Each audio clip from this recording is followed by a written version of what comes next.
خطوات بسيطة جدا تقدري بيها ترتبي مطبخك وتحافظي على شكل المطبخ نظيف ورايق دايما. وأول خطوة معانا هنستخدم فيها المنظمات دي. طبعا هنا أول منظم استخدمته إن أنا بدأت أرص فيها أدوات النظافة اللي أنا بحتاجها للمطبخ كلها.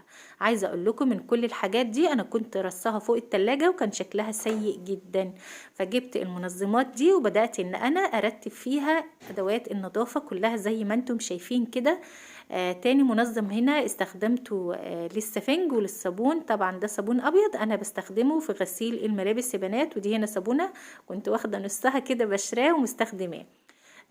تقدري بقى ترصي في المنظمات دي اي حاجه عندك في المطبخ انتي حابه ان انتي تنظميها معاكي. المنظم بقى التالت اللي عندنا هنبدأ ان احنا ننظم فيه الاكياس. طبعا عارفين الاكياس ومشكلة الاكياس بتبقى مالية الادراج ومالية